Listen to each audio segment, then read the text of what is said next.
Bonjour à tous, ici Piero San Giorgio, premier épisode d'une nouvelle série qu'on va appeler Wargame. Euh, j'ai l'immense plaisir d'accueillir ce soir Mathieu Carrère. Bonjour Mathieu. Salut Pierrot, Alors comment ça Mathieu, va? ça va très très bien. Alors Mathieu, toi et moi partageons entre autres une passion depuis de nombreuses années sur les jeux de simulation de guerre et plus, mais qu'on appelle en général en anglais les wargames. Alors, pour ceux qui ne te connaissent pas, peut-être tu pourras te présenter, mais je tiens à dire que tu es l'heureux propriétaire de la collection Carrère, qui est l'une des plus grandes collections de wargames au monde, ici en Suisse. Et donc, tu vas nous parler un petit peu, alors peut-être, d'où te vient cette passion pour ces jeux? Bah écoute, c'est pour regarder quasiment dans l'enfance, c'est-à-dire que quand j'étais enfant, j'adorais dessiner et puis j'aimais beaucoup aussi, surtout dessiner des batailles navales parce que j'étais en tant que garçon de 10 ans, quand j'ai vu le cuirassé Yamato et à quoi il ressemblait, cette espèce de vaisseau spatial flottant, parce que c'est un truc incroyable, hein, c'est une architecture complètement folle. Et moi, j'ai été fasciné. Moi, j'étais aussi fasciné par les armures, j'étais fasciné par les tanks, par tout ce que tu veux. En fait, tout ce qui est domaine de l'armement, étonnamment assez peu des armes de poing. Et puis, j'ai toujours voulu, quelque part, vivre, simuler, sans vraiment le savoir, en faisant ces dessins, etc. Puis un jour, j'avais 14 ans, j'ai un ami, qui d'ailleurs est un antimilitariste alors, total, qui lui joue au Wargame, tu vois. Et il m'a dit, écoute, viens une fois jouer, c'est au centre de rencontre à la Chaux-de-Fonds, donc il y a très longtemps. Et cet ami, qui avait 10 ans de plus que moi à l'époque, donc moi j'étais vraiment très très jeune, je m'asseye à une table, et je vois une carte de l'Angleterre et c'est Kingmaker, un vieux jeu d'Avalon Hill. Et moi, j'avais aucune idée de ce que c'était. Et tout d'un coup, on me donnait des cartes qui représentaient des armées, qui avaient des pions, et puis ben voilà, il y avait des règles. Et puis j'ai tout de suite accroché.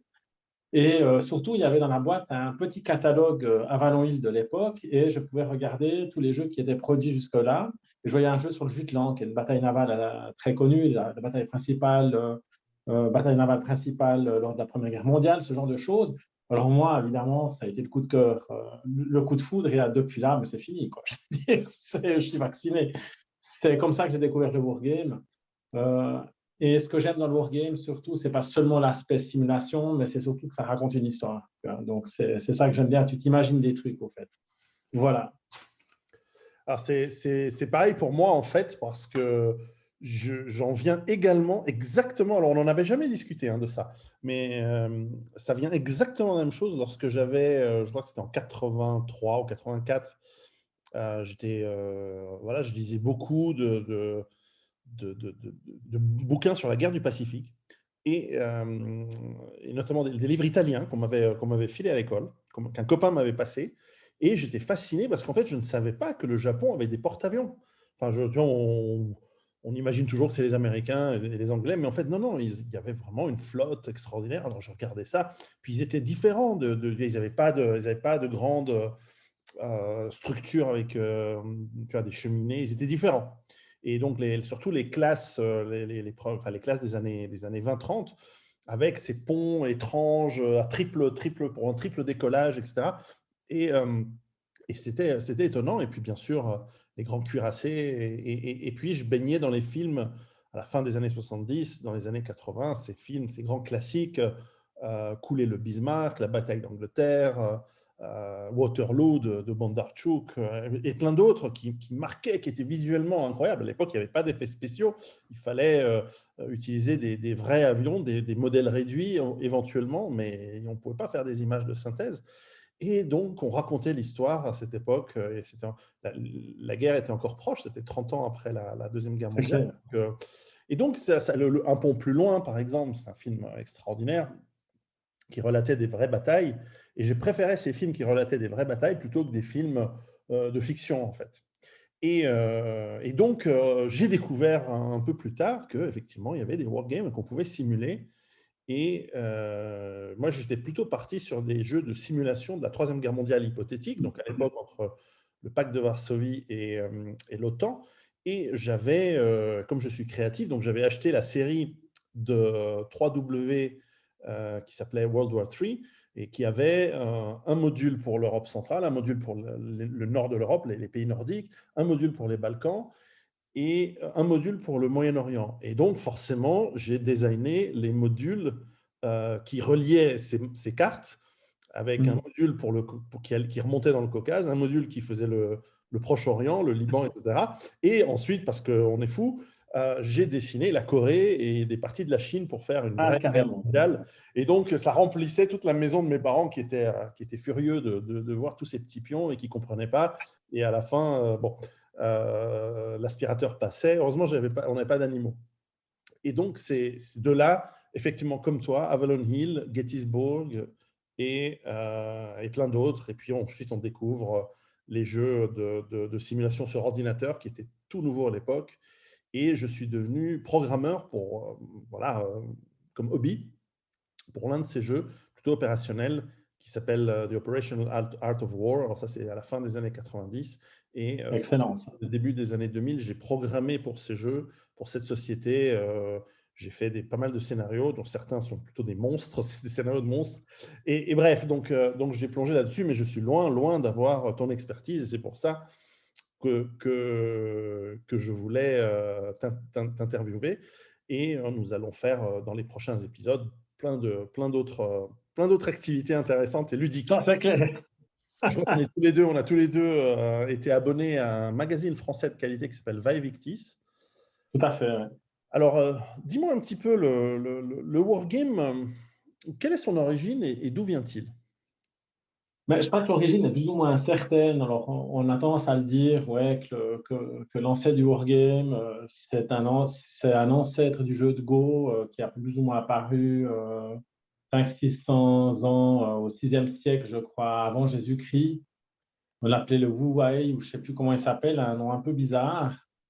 Et puis ensuite, par la suite, l'évolution est donné le Go. Et puis, 1000 ans plus tard, il y avait un jeu qui s'approchait des jeux d'échecs qui était inventé, je crois, en Inde, et puis ensuite qui a subi toute une évolution pour être le jeu d'échecs qu'on connaît à l'heure actuelle, qui remonte environ, ça a été fixé les règles, je crois, la seconde partie du 19e siècle, quelque chose comme ça. Mais si on veut, en Occident, ce qui s'est passé, c'est qu'avec le jeu d'échecs a été une très grande source d'inspiration. C'est-à-dire que les premiers wargames, si on peut dire les choses ainsi, ils avaient des cases. Bon, il y avait des cases avec des couleurs vertes pour les forêts, et puis noires pour je ne sais pas quoi. Et puis les unités, c'était un petit peu comme dans les jeux d'échecs. Je ne me rappelle plus qui c'est qui avait inventé ça. Il y a plusieurs noms. C'est souvent des Prussiens et des gens comme ça. Et c'était des règles qui étaient relativement simples. On avançait tant de cases, l'artillerie ou je ne sais pas quoi. Puis après, évidemment, il y a eu toute une complexité qui s'est mise en place. C'est qu'au bout d'un moment, il y a des inventeurs qui étaient très souvent, c'est ça qui est curieux, rarement des militaires, beaucoup plus des civils, qui se disent, bon, c'est un peu grossier tout ça, on va faire plus de petites cases au lieu de mettre 64 cases ou 128 ou je ne sais pas combien, on en a des centaines et des centaines, voire des milliers. Et puis, on va faire des règles de plus en plus précises et on va quasiment vers une simulation. Donc, parfois, il y avait vraiment des jeux qui pouvaient être particulièrement compliqués. Et puis, c'est von Heissig, c'était un baron prussien, grosso modo sauf erreur, du 18e siècle, la seconde partie du 18e siècle, j'ai ça de mémoire. Donc, je peux me tromper, qui a abandonné au fait les petites cases et il a décidé de dire, bon, on prend une table, on met du sable dessus, on colle des éléments et puis on a des règles qui sont bien faites et on peut simuler une bataille avec. Et c'était des règles qui étaient très bien, qui étaient pour l'époque très bien scindées. Et là, c'est quelque chose de très intéressant, c'était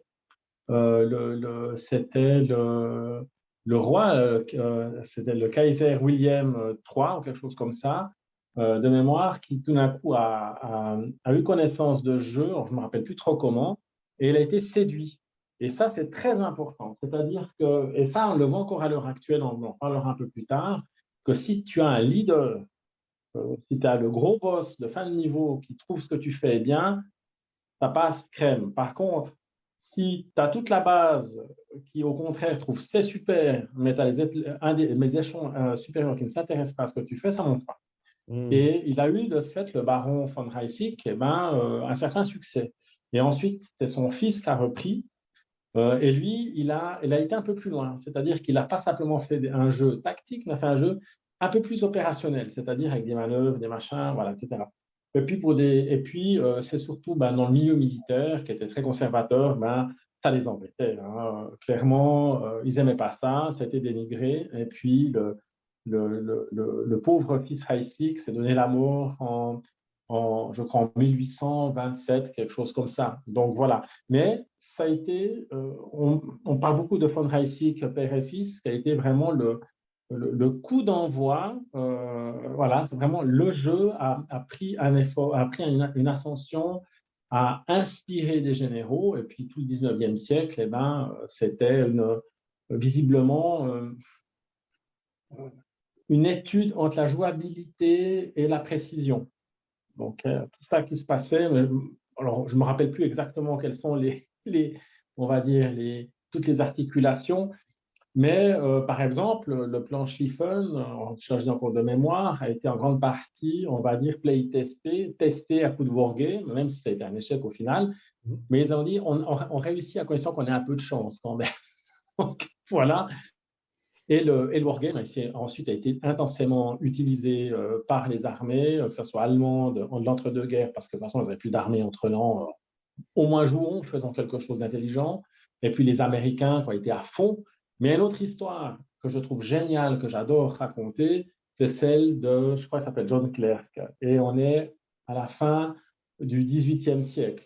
Et c'est un Écossais qui avait à peu près jamais vu la mer. Lui, c'était pas un marin du tout, mais il se passionnait en fait pour les batailles navales. Il avait trouvé toutes sortes de traités de l'époque, etc. Et il avait façonné avec des petits morceaux de bois, des bateaux, etc., avec toutes sortes de caractéristiques.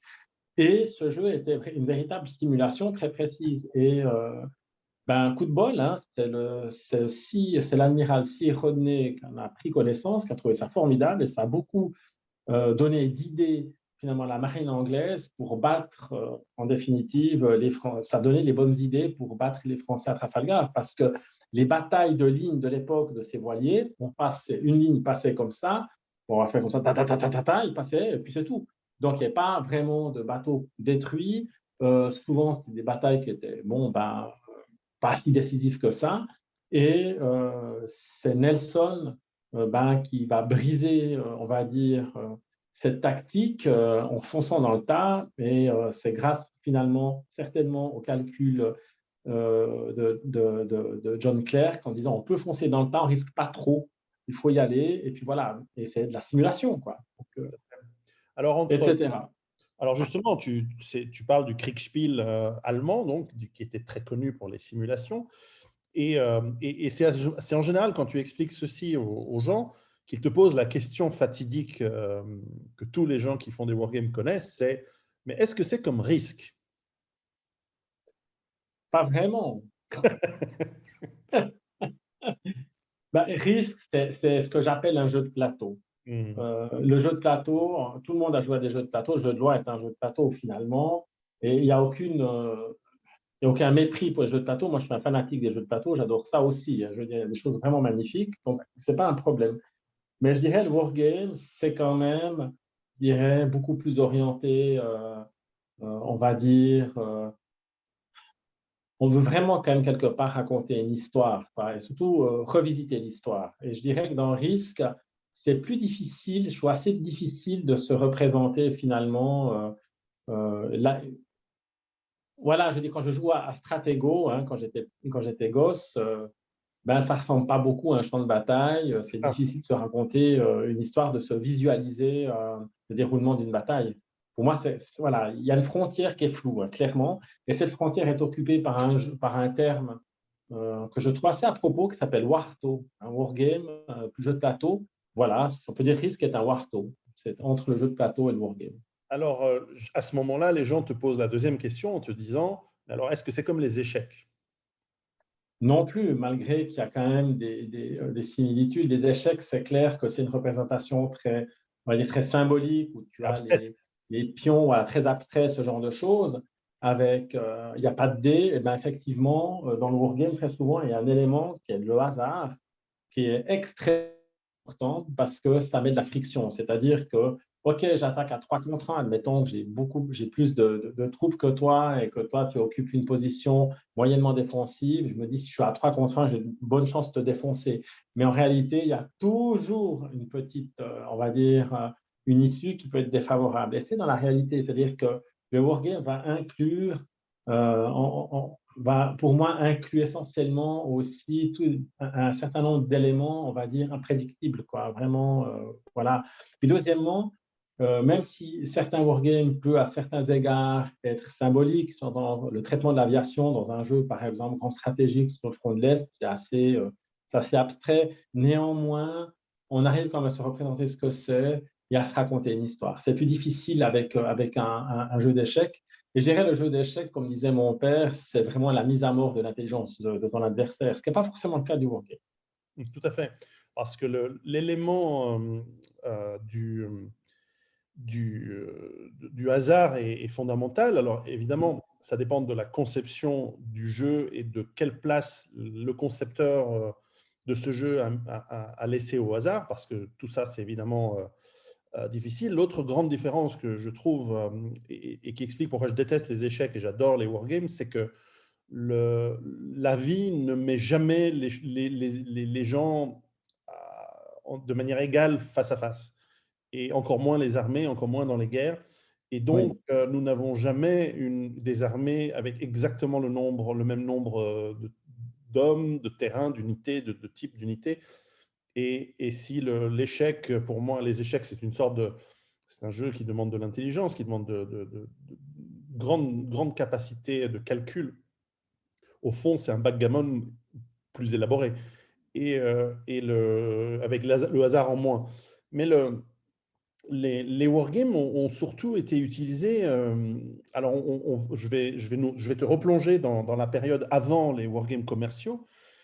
Dans les armées, non seulement pour simuler des plans et de tester, par exemple, comme tu disais, les États-Unis ont été des énormes consommateurs de simulations, de wargames, et dès les années 20, ils avaient, dans les années 20 et 30, au War College, développé des plans extrêmement élaborés, notamment parce que c'est un pays, évidemment, c'est un pays continent, donc essentiellement naval. Euh, Mm. et ils avaient des plans pour faire la guerre pratiquement à toutes les autres grandes puissances. Il y avait le plan bleu contre la France dans les Caraïbes, ils avaient le plan noir contre l'Allemagne dans l'Atlantique, ils avaient le plan rouge contre l'Angleterre, ils avaient le plan orange contre le Japon. Mm. Et puis plus tard, ça s'est transformé dans des plans rainbow, l'arc-en-ciel. Ils avaient d'ailleurs le plan arc-en-ciel 6, Rainbow Six, c'est le plan de la reconquête du Pacifique face au Japon. Et ce qui est intéressant, c'est qu'il y a eu plus de... Donc, ces simulations impliquaient évidemment des arbitres, des amiraux, etc. Et il arrivait que des amiraux soient virés s'ils jouaient très mal. Ils ont fait plus de 320 simulations de la guerre du Pacifique avant que la guerre du Pacifique commence. Et après la guerre, l'amiral Nimitz, le grand vainqueur de la guerre du Pacifique, Mm. le grand stratège de cette guerre-là, avait déclaré que finalement, pratiquement, à part les kamikazes qu'ils n'avaient pas vu venir, tout le reste s'est passé exactement comme prévu. Ils avaient parfaitement compris, bien qu'ils ont eu des revers importants, ils avaient parfaitement simulé la cadence et les différentes stratégies qui allaient se mettre en place dans cette guerre. Et puis, les États-Unis ont continué dans les années 50, notamment avec la guerre nucléaire, des immenses simulations de conflits, Mm. évidemment face à l'Union soviétique, et c'est là où c'est intéressant, qui n'étaient pas là pour forcément tester des conflits et des options de conflits en soi, mais c'était de tester, si on veut, la sociologie et la psychologie de la prise de décision du joueur. Et il collectait, et d'ailleurs ça a posé certains problèmes éthiques, c'est qu'il faisait des fiches incroyablement élaborées sur les militaires qui jouaient pour comprendre leur profil psychologique à un point extrêmement intrusif même dans leur vie privée. Parce qu'il Mm. voulait comprendre le processus psychologique de décision, parce que dans une guerre nucléaire, on ne peut pas se rater. C'est potentiellement Ouais, une manipulation tout totale. à fait, ouais, c'est Et donc, clair. là, ce n'est pas un bateau qui coule ou une armée qui est détruite, c'est l'annihilation de l'espèce potentiellement, hein. À l'époque, Ouais, tout à ils fait. pensaient ça. Et donc, on est arrivé jusque, et ces simulations continuent aujourd'hui, évidemment, y compris avec des simulations informatiques, etc. Mais l'aspect commercial, l'aspect jeu, plus que la simulation militaire, à quelle époque elle a commencé à sortir, en fait, sur le marché? Réellement sur le marché, écoute, c'est après la Deuxième Guerre mondiale, réellement, je crois. Alors attends, on est dans les années 50, c'était Mhm. un des jeux qui s'appelait Tactique, je crois, qui était édité par Avalon Hill. Ça se peut qu'Avalon Hill, à cette époque-là, avait aussi peut-être un autre nom, comme Blue Line, mais je crois que c'est Avalon Hill. Et c'est en cours de mémoire, ça, c'est Charles. Oh merde, le nom il est hyper connu, c'est la honte, mais bon, voilà. Et ce gars était très intéressé par les wargames et il a décidé de créer un petit jeu sur un terrain tout à fait abstrait avec des cases. Il n'y avait pas encore d'hexagone à cette époque-là. Et puis une armée bleue, une armée rouge, où il y avait grosso modo de l'infanterie mécanisée, des tanks, voilà, on est à peu près au niveau, on va dire, peut-être du régiment, quelque chose comme ça. Ça ressemblait un peu à une sorte de, voilà, de conflit que ce qu'on aurait pu, par exemple, trouver durant la Deuxième Guerre mondiale, sur un terrain imaginaire. Puis ensuite, il a développé, je crois, le véritable premier organe historique qui était Gettysburg, que je ne l'ai pas d'ailleurs, celui-là, il faudra que je le trouve là, parce que C'est celui c'est que j'ai, quand moi. même quelque chose. Hein? C'est celui que j'ai d'Avalonine. Peut-être que celui-là, il y en a plusieurs, hein, d'Avalon Hill, de Gettysburg. Alors après, je ne sais pas quelle est la version. C'est Moi, celui je où il y sais a que la toute l'expansion première, je ne l'ai pas. j'ai celui où il y a l'expansion dans The General avec la partie pour la cavalerie. Bon, je ne pense pas que ça doit être ça, à mon avis. Ouais, Je ne ouais, sais c'est pas. un plus ancien alors. Ouais, ouais. Ouais, et c'était sorti dans les années 50-60. Ah, ouais. Après, il y a eu Waterloo. Et puis après, ils sont passés plus tard. Il est passé plus tard avec des hexagones, mais de nouveau, comme je ne me rappelle plus, assez rapidement, au bout de quelques années, les hexagones se sont imposés parce que justement, pour faire les mouvements, c'est beaucoup mieux. En fait, hein, c'est beaucoup plus logique et parce que le problème des carrés, bien évidemment, les diagonales, ça pose un peu un problème, tandis que l'hexagone, c'est radial, donc ça va. Et on va dire, les hexagones ont été adoptés assez rapidement, en fait. Voilà. Mais c'est vraiment à Vallon Hill cette compagnie qui a été le fer de lance, qui a développé le wargame commercial. Et je crois qu'il s'est, mais je suis désolé, ça c'est Charles Robert Howard. Charles Robert, si jamais tu retrouves, on mettra en description.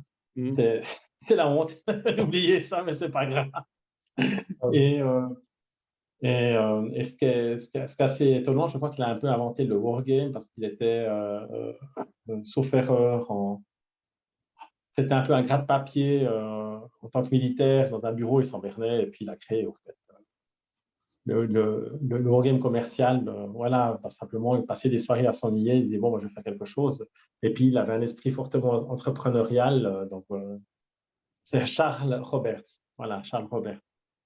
Donc voilà, et puis là, on peut dire que le wargame a vraiment pris un grand essor, qu'il y a eu toutes sortes de grandes compagnies par la suite qui sont venues, SPI extraordinaire. oui. Là, c'était festival. GMT et plein d'autres. Ouais, ouais, ouais. Il y a eu vraiment une grande époque, hein. Les années Victory. 70, un délire fou, fou, une explosion. Tu trouvais, paraît-il, j'ai un ami qui me le disait, quand il était en Angleterre, il dit, tu trouvais même des wargames dans le supermarché. Toi, tu vas à la Migros, t'imagines, tu vois, ou à la Coop, puis tu vois un wargame. C'est très trop marrant. Et ben, ça existait, tu vois. Donc voilà. Et moi, le premier wargame que j'ai acheté, j'avais 14 ans, c'était Les 4 dernières batailles de Napoléon de Ken Zucker, qui est un best-seller, qui est vraiment, voilà, au troc, l'achat de fonds. Moi, j'ai dit, je veux ça, maman. Alors, c'était l'erreur de sa vie absolue, tu vois. Parce que j'en ai passé des heures sur ce machin. Les pièces, tu sais, elles sont carrément laminées, tu vois. Après, j'ai retrouvé une autre copie toute neuve que j'ai, que j'ai et qui remplace parce que l'autre était complètement foutu, quoi. Donc voilà, vraiment, il y a eu, ça a décollé à partir fin des années 50 gentiment, puis les années 70, c'était une explosion. Il y avait énormément d'innovations aussi durant cette période. Même les jeux à zone ont commencé à exister. Il y avait des créateurs de génie. Ça partait un peu dans tous les sens. Les jeux, des fois, étaient mal testés. On avait du grand n'importe quoi, mais il y avait des pertes. Il y a vraiment des choses extraordinaires qui se sont faites. Je dirais, puis cette formidable société qui était SPI, Mhm. où il y a eu des créateurs de génie là-dedans. Vraiment, des Balkovski, vraiment voilà, des jeux qui sont superbes, qui sont. Euh, il y a, avec le grand designer qui est emblématique du wargame de cette époque, Simonson aussi. Donc, pour les vieux de la vieille qui aiment des vieilles cartes de SPI, ben, ils reconnaissent tout de suite. Hein, voilà, c'est très inspirant. Les pions qui sont mat aussi, hein, pas brillants. Donc, ça, pour les puristes comme moi, quand on trouve encore des jeux avec des pions mat, on est là. Oh, il faut être un peu cinglé. Ouais, moi, j'en ai pas mal des SPI à la maison, de la collection, c'est sûr. Et j'aimerais bien y jouer parce que c'est vrai que c'est des jeux que j'ai finalement, à part quelques gros classiques, je les ai de loin pas tous essayés. Il y a des jeux qui allaient vraiment intéressants. Et, bon, c'est des monster games, hein, c'est des jeux avec des centaines, voire des milliers de pièces aussi. Ils n'avaient pas peur à l'époque. Et puis, les règles devenaient de plus en plus lourdes aussi avec le temps. Au début, bah, les règles, ça tenait sur quelques pages. Et puis, certains jeux de SPI pouvaient être très, très épais. Hein. Il y avait et surtout très mal testés. Un des pires de tous, qui était. Ah oui, ils avaient les fameuses boîtes aussi. Une boîte de jeu, en général, c'est comme un bouquin. C'est un bon gros bouquin. Et ils avaient, eux, les fameuses boîtes dites de savon, des soapbox. C'est une très grosse boîte et il y avait le North Campaign the Campaign of North Africa de Richard Berg, édité par Mhm. SPI, où là, tu as des calculs de fou pour, je sais pas, pour l'huile qu'il faut amener au moteur de tes Panzer, de tes machins, etc. C'est épouvantablement compliqué comme jeu, très mal testé, donc ça ne fonctionne pas, mais c'est le genre de truc à avoir dans sa collection. Celui-là, je ne l'ai pas. Peut-être qu'un jour, je l'aurai. Donc voilà, il y avait vraiment de tout. Je me souviens de celui-ci, lorsque je faisais mes études au Polytechnique de Milan, j'ai rejoint un club, i Signori del Gioco, à Milan, et on se retrouvait tous les vendredis soirs pour des parties euh, assez marrantes. Parfois, sur chaque table, il y avait une partie différente. Donc, je me souviens d'avoir vu des jeux gigantesques, comme par exemple, je crois que c'était Leipzig, enfin, je ne sais plus quel était le nom, mais c'était la bataille de Leipzig, Hmm. qui me semblait gigantesque en termes de pions. Puis j'avais été surpris que, alors, comme évidemment dans l'histoire, il y avait des règles qui faisaient que je crois que les corps bavarois pouvaient changer de camp au milieu de la bataille. Donc il y avait ces incertitudes tout à fait intéressantes. Moi, je jouais beaucoup à flat top, qui Ah, permettait de jouer en aveugle. Et donc, magnifique. on ne savait pas où était l'ennemi. On pouvait se faire défoncer à n'importe quel moment, complètement à l'improviste, hein, avant les radars, avant les. Et et ce qui est intéressant, je trouve, en plus de cette étude de la prise de décision, c'est que quand on se plonge dans le jeu, au-delà du fait qu'on veut gagner, évidemment, mais c'est qu'on a des moments, des pointes de stress qui probablement ressemblent à celles que doivent ressentir surtout dans les batailles où on n'est pas sur le champ de bataille en soi, comme par exemple celui qui est l'amiral qui est dans son bateau, lui ne ressent pas le souffle du boulet de canon comme pouvait le ressentir Napoléon ou Frédéric de Prusse ou Jules César. Et qui ont tous failli rester, ou Alexandre le Grand qui a eu une vingtaine de blessures sur le champ de bataille. Et, euh, et donc, on sent ce stress de l'incertitude, de la chance qui tourne bien ou tourne pas bien, puis on pense toujours qu'on peut se refaire. Et, euh, et ça en dit beaucoup aussi donc, sur le joueur, sur la manière de jouer, mais ça en dit aussi beaucoup sur le concepteur du jeu. Et, Aussi, ouais, oui, c'est juste. J'ai jamais fait le parallèle, mais euh, je vais rebondir. C'est vrai qu'une euh, jouer, c'est un bon moyen de se connaître un petit peu. Hein. Et c'est vrai, quand tu fais une partie, moi j'ai des parties mémorables, souvent elles sont très tendues, ça se joue sur le fil du rasoir. C'est pas forcément agréable parce que tu es tendu, mais tu es crevé après. tu es lessivé. Ah oui. Et alors, il y a des gens qui ont une grande résistance à ce type de stress, qui eux, ben, On transpire l'adrénaline, on a des sursfroides par moment. ouais, ouais, ouais, non, mais sérieux. Et moi, je sais que, par exemple, quand je commence à être fatigué, je fais des conneries, tu vois. Voilà, donc dans ce cas-là, il faut que quelqu'un me dise, bon, ben, allez hop, va au lit, et moi, je prends la relève. Hein. Dans un état-major, c'est ce qu'il faudrait faire, finalement. Mais c'est vrai que, par exemple, jouer 3 4 heures à un wargame qui est très tendu, ouais, tu peux être lessivé. Tu peux être lessivé. Surtout après Et des heures de mise en place. oui, en plus, après des heures. Et moi, j'ai fait une partie, c'était sur des campagnes sous Louis XIV. Euh, Ça se passe à peu près partout en Europe, hein, quand même. Et chaque décision, justement, c'est une décision. Chaque décision te coûte, tu vois. Ça t'ouvre des possibilités, mais ça enferme beaucoup d'autres. C'est Et tu ça. ne sais pas si tu as raison, tu ne sais pas ce que l'autre va faire ensuite. Et c'est super tendu. À la fin, tu n'en peux plus. Tu es crevé. Mais tu es très content parce que ça te laisse des souvenirs remarquables. Moi, j'ai vraiment ouais, des expériences vraiment et des histoires quoi, très fortes. Ça laisse des histoires très, très fortes. Mais au fond, Des... tu sais, c'est comme, par exemple, si on prend une bataille très connue, la bataille de Midway, si tu prends la troisième partie de la bataille où tu as finalement les forces aéronavales japonaises qui croisent les forces aéronavales américaines et les deux vont couler un porte-avions de l'autre à la fin. Donc après que les 3 premiers porte-avions japonais aient été coulés, le quatrième va se faire couler alors que sa flotte aérienne va elle-même couler quasiment détruire. Mm. Il sera coulé par un sous-marin plus tard, le Yorktown. Et tu as cette incertitude. Donc tu peux t'imaginer être à la place.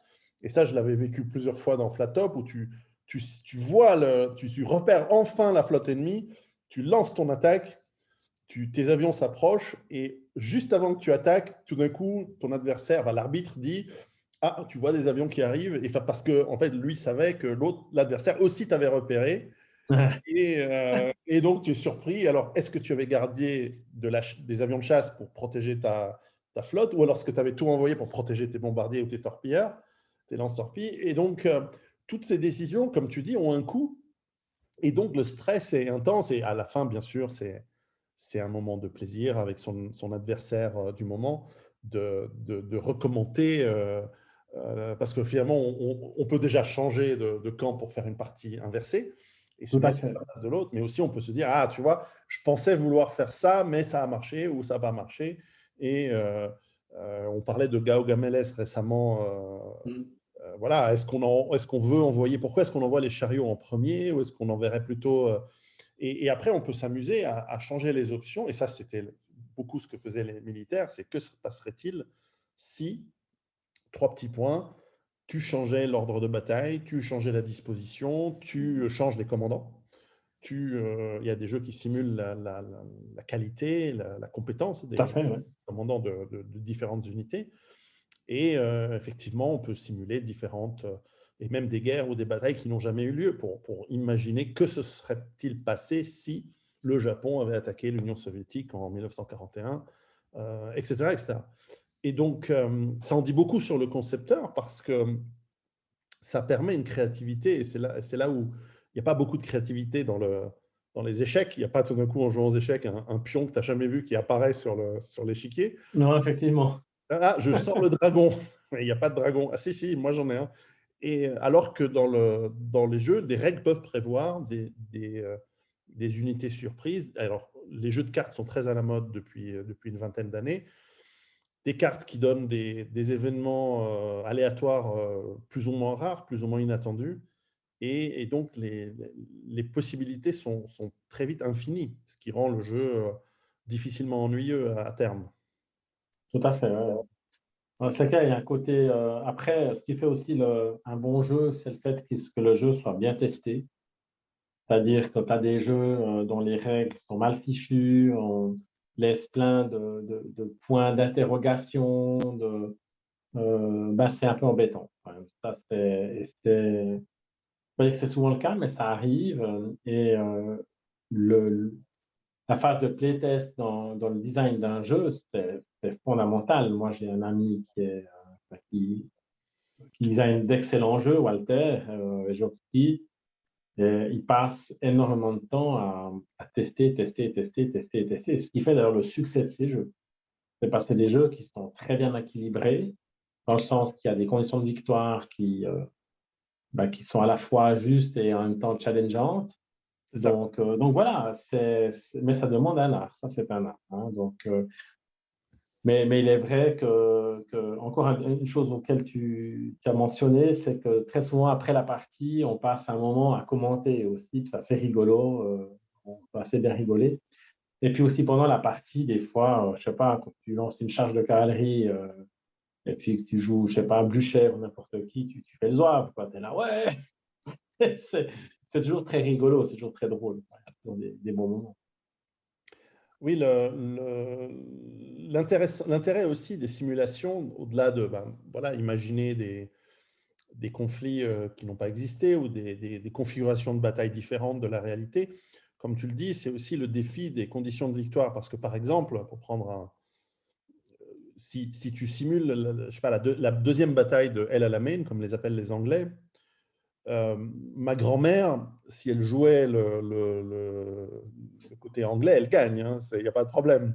Parce que la proportion des forces est tellement gigantesque en faveur des Alliés, en faveur des Anglais, Australiens, Néo-Zélandais, Indiens, etc., face aux forces de l'Axe, que c'est évident que tu vas gagner. Mais en combien de temps? Avec quelle rapidité? Avec C'est quelle ça. perte? Avec combien d'unités ennemies qui s'en réchappent? Ça, c'est le défi. Donc, tu peux imaginer finalement des batailles qui sont simples sur le papier, mais qui, dans les règles, et qui simulent finalement la réalité, parce que même des batailles, par exemple, il y avait un jeu qui s'appelait 8e Air Force, je crois, où il Oui. simulait mais le jeu, ce n'était pas de détruire l'Allemagne. Évidemment qu'elle sera détruite, l'Allemagne, à force de bombardements. Mais le jeu, c'était Aces High. Je me souviens plus, c'était une série comme ça de plusieurs jeux de simulation d'attaque aérienne, de bombardement. C'est un des premiers jeux de cartes avec lesquels j'ai joué, et où tu devais protéger tes bombardiers, et c'était le taux de perte qui était en fait le niveau de victoire. Ce n'était pas le fait de réussir ou pas la mission, c'était avec quelle douleur tu l'as réussi ou pas. Et donc, la conception, elle te permet de développer finalement tout ce qui est possible. Tu peux imaginer, il y a des jeux avec des extraterrestres, hein, il y a des jeux dans l'espace, il y a des jeux Bien sûr. fascinants, hein, sur plein de choses. Et puis, certains sont plus ou moins réussis, comme tu l'as dit, d'autres pas. Et le succès commercial, il est pas toujours, mais il est souvent lié à l'époque avec la qualité du jeu et l'intérêt de le jouer. Tout à fait. C'est vrai que les succès, ça, c'est des trucs assez étonnants, les succès commerciaux. Il y a, dans les années 80, 90, il y avait les jeux à zone, comme par exemple Thunderheart Casino ou Turning Point Stalingrad. C'était quelque chose que beaucoup de gens boudaient, au fait.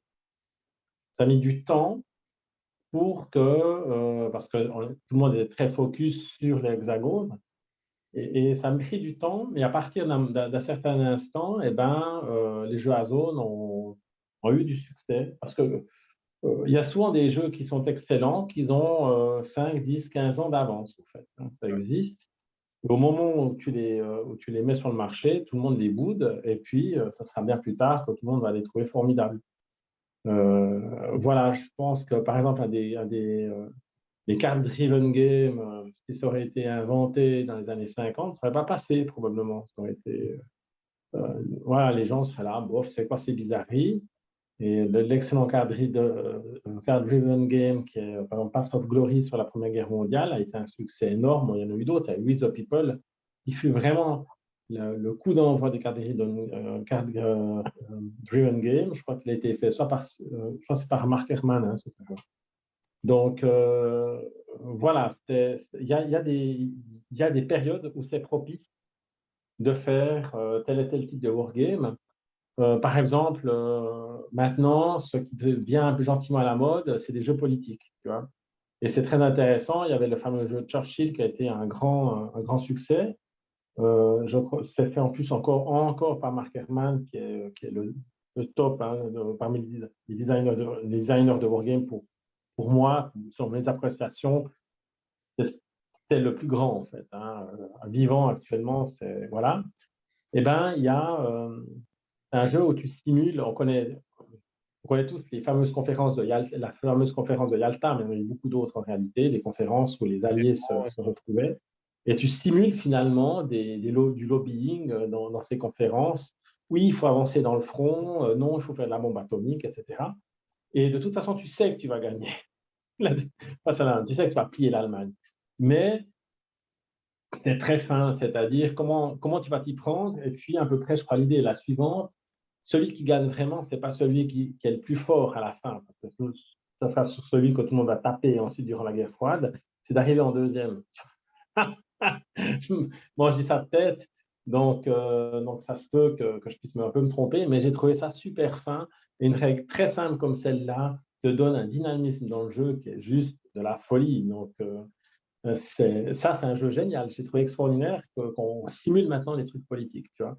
Ouais. Et il y a un jeu politique aussi qui est sorti, un des premiers jeux politiques qui est vraiment sorti, qui est un truc abominable, qui était Diplomatie. Il y en a eu d'autres par la suite, mais je trouve que celui-ci, là, Churchill est extraordinaire. Il y en a eu un autre qui est fait par des Français dont je ne sais pas s'il est si bien que ça, on verra. C'est 1919, sur le traité de Versailles, où chaque joueur joue un des pays qui a été dans le conflit. Voilà. Cette évolution-là, je la trouve assez heureuse parce qu'on peut commencer à faire un peu de géopolitique, etc. Puis moi, ça me donne aussi des idées. Pourquoi pas d'utiliser le wargame, finalement, dans d'autres secteurs, pour comprendre, par exemple, l'actualité ou ces trucs-là. Ça me botte. Alors, comment s'appelait ce jeu fait par des Australiens qui simulait la Deuxième Guerre mondiale avec World in Flame, World in Flames. Et c'est un monstre, il avait une expansion pour faire les années 30 au niveau certainement. politique.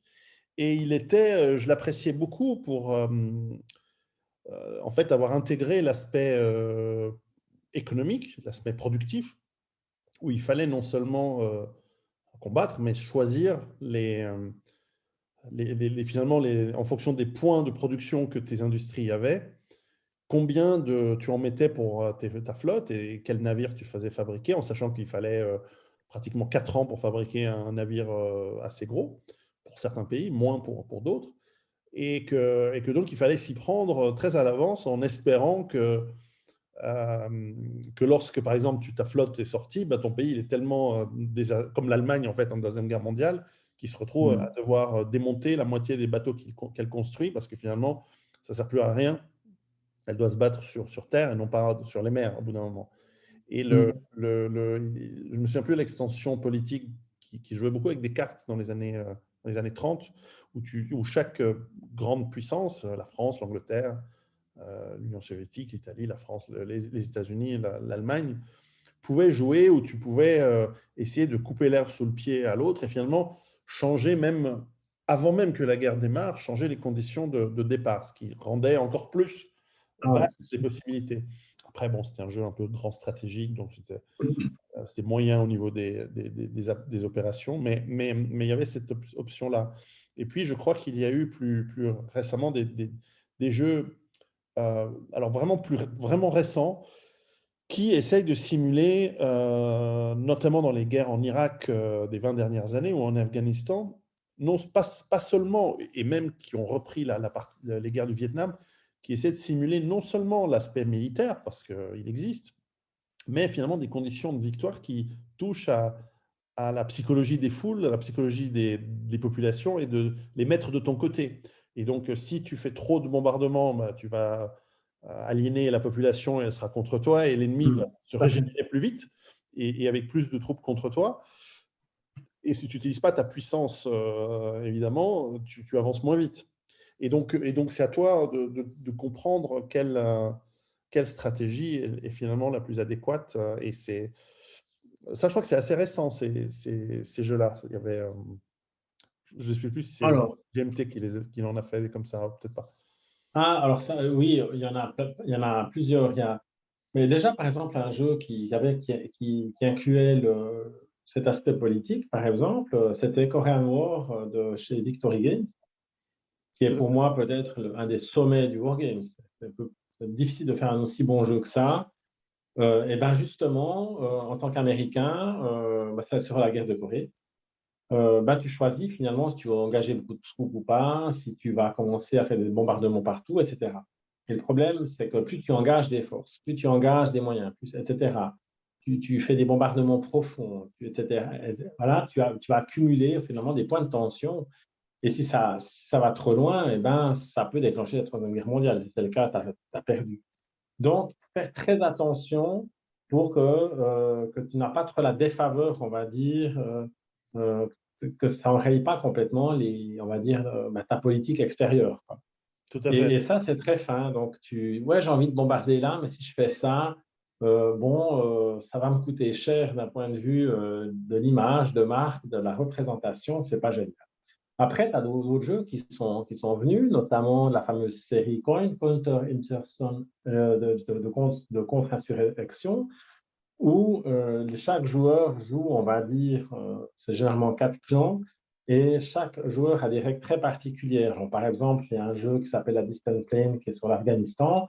Les Américains ont des forces très puissantes, mais si elles se font éliminer, une ou deux pièces, ça coûte très cher sur le moral. Tu as d'autres, par exemple, je sais pas, les seigneurs de guerre, eux, ils ont tous chacun des agendas différents. Donc, un tel peut être ton ennemi, mais plus tard, il peut être ton ami, etc. Donc, ça fait des jeux d'alliance, ça fait des jeux avec des alliances, on va dire, très mouvantes. Bon, tu as des ennemis héréditaires, hein, je dirais, les Américains ne pourront jamais rien faire avec les talibans, ça on est d'accord. Mais il y a ces jeux on va dire, il y a une sphère politique là-dedans, tu vois, qui est vraiment inclus et c'est super bien, c'est hyper intéressant. Et ça montre justement un petit peu ces opérations, je dirais, en guillemets, lorsque tu transformes ton armée qui est faite pour du combat de haute intensité à faire des contrôles sur des checkpoints, bon, c'est un peu du Pas le même gaspillage. métier. Et voilà, ces jeux rendent bien ça, en fait. Mhm. Où va l'industrie du wargame? Il y a eu des faillites évidemment retentissantes dans les années 90 avec l'arrivée des jeux de cartes comme Magic ou d'autres qui ont pris les jeunes. Et puis, il y a eu l'arrivée des jeux sur ordinateur, sur PC, sur Mac. Ouais. Là aussi, beaucoup pas du tout testés correctement, mais néanmoins qui ont pris le dessus. Et puis, il y a la concurrence, notamment chez les jeunes, de tous les autres jeux, notamment les jeux sur téléphone, les jeux qui te prennent du temps. Et donc, s'il y a une chose qu'on a pu voir avec les wargames, c'est que ce sont des jeux qui demandent du temps pour apprendre les règles, du temps pour les jouer. Alors, c'est variable, évidemment. Il y a des jeux, si tu veux faire Barbarossa à l'échelle de la compagnie, tu en as pour une vie. J'avais un ami, il voulait faire Barbarossa avec, comment il s'appelle ce jeu Squad Leader. Non, c'est pas Non, mais possible. évidemment, c'était presque C'est presque une une boutade. boutade. Mais bon, il y avait C'est pas l'idée, possible. quoi. Il y avait l'idée. Mais enfin, moi, j'ai fait toute la Première Guerre mondiale à l'échelle de la division en conception de jeu. Ah, putain, la vache, c'est violent, c'est violent. Mais j'ai fait Barbarossa aussi, hein, à l'échelle de la division. C'est énorme, c'est énorme. Et bref, en fait, tu n'as pas assez de puissance d'ordinateur à l'époque pour faire toute l'armée soviétique. Il y a trop d'unités, donc tu es obligé de les grouper en corps parce qu'il y en avait C'est trop. ça. Et donc, tu perds du détail, mais il faut du temps. Et donc, avec ce défi-là, où est-ce que va cette industrie? Où vont le wargame aujourd'hui? Écoute, je suis obligé d'aller un petit peu en arrière pour te répondre correctement parce que c'est clair pourquoi une des raisons, par exemple, qu'une grande boîte comme SPI a fait faillite, c'est pas parce que les ordinateurs sont venus ou quoi que ce soit, rien à voir. C'est simplement que c'était mal géré et surtout, vous n'avez plus de cash flow. Mais ça marchait bien. Mais simplement, à un moment, il fallait payer les gens, il fallait payer je ne sais pas trop quoi, et c'était fini, il n'y avait plus, ils ont mis la clé sur la porte. Mhm. Donc, il y avait des problèmes de cash flow, des choses qui arrivent assez souvent dans les entreprises, hein. Donc voilà. Et puis, il y a aussi, c'est vrai avec l'arrivée des ordinateurs, on se dit, mon Dieu, quelle horreur, ça va être abominable. Et là, voilà. C'est vrai que quand tu fais un jeu de simulation aérienne sur ordinateur, c'est quand même mieux surtout de la simulation. C'est mieux que de le faire avec un jeu compliqué comme Certes, Air War, oui. où tu dois faire tes petits calculs. Et ça existe encore, un Bird of Prey, par exemple, qui est une version beaucoup plus récente de jeux de combat aérien, où tu as des tabelles à n'en plus finir. Bon, moi, j'aime bien ça, mais voilà, il y a deux, trois tarés, mais c'est vrai que ça ne séduit pas les foules. Mieux vaut un ordinateur, c'est plus fun à ce niveau-là. Mais l'ordinateur te raconte difficilement une histoire, finalement. Et la deuxième chose aussi qui a sauvé le wargame, parce que c'est vrai que c'était très mal parti fin des années 80 et jusqu'aux dans les années 95, c'était vraiment la cata, c'est grâce à l'informatique aussi, parce que produire un wargame, c'était un risque. Si tu produisais un wargame que tu ne vendais pas, tu l'as dans le baba. Et grâce avec ce qu'on appelle les précommandes, ben les gens ils précommandent les jeux, eh ben, ils précommandent les jeux qu'ils veulent. Donc, à partir du moment que tu dis, bah voilà, on vous propose tel et tel wargame, et puis à partir du moment que tu as 500 précommandes sur un jeu, il commence à être produit. Donc, il n'y a plus ce risque, comme à l'époque, de produire un jeu et puis qu'il soit vendu ou pas. Donc, ça a beaucoup réduit les risques. Et puis, Internet a permis aussi de faire parler le wargame sans envoyer chaque fois une petite lettre avec un timbre dessus, ce qui finit par te coûter une blinde. Eh bien, voilà, Internet a énormément aidé parce que ça permet aussi d'avoir des communautés. Et ces communautés, ben, elles sont très réactives. Lorsque tu as des règles pourries, eh ben, tu as toujours des gens de bonne volonté qui sont prêts à aller corriger les coquilles ou à faire le travail qui aurait dû être fait, etc., etc. Donc, finalement, ça va assez bien. Après, il y a eu plein de petits éditeurs qui sont venus, il y en a toujours eu hein, comme ça, qui ont eu qui ont été très florissants et puis qui ont disparu. Oui. C'est souvent de qualité, on va dire, assez inégale. Il y a maintenant, je dirais, des mastodontes principaux, ça reste GMT, au niveau de la qualité, c'est le top. Il y en a d'autres qui se finissent un peu par se greffer, qui essaient de produire une très grosse quantité de wargames à gros rythme et assez cher, c'est Compass Game, mais souvent Compass Game n'ont pas forcément des jeux qui sont toujours si bien finis que ça. Et puis, il y a des petits éditeurs qui essaient de faire des choses très originales comme Legends Wargame. Mais d'une manière générale, tu as un ou deux gros mastodontes à l'heure actuelle qui font avancer le wargame et tu as plein de compagnies de taille, on va dire, moyenne qui font du bon job. Donc, je dirais qu'actuellement, l'évolution est assez bonne. Ça ne désemplit pas et il y a toujours plein de jeux. Et je dirais même maintenant, il y a certains éditeurs se permettent de faire certaines prises de risques dans l'édition de jeux où on s'essaye à faire autre chose que du Waterloo ou des choses comme ça. On trouve des choses intéressantes chez GMT, etc. Je peux en parler pendant pas mal de temps. Et voilà, quoi. Mais après, il y a des éditeurs qui existent depuis très longtemps, comme Decision Game, qui on peut dire qui sont, on peut dire, les fils spirituels de SPI, qui sortent de temps en temps quelque chose, mais ils sont surtout très connus parce qu'ils ont des journaux, ils sont très connus depuis très longtemps, depuis 30 ou 40 ans, comme Strategy and Tactics. Il y a deux, trois mastodontes au niveau de la publication, c'est Strategy and Tactics, ça c'est le principal. Tu as C3I de chez GMT, puis encore quelques autres. Ouais. Mais voilà. Ouais. Ça se porte plutôt bien, je dirais.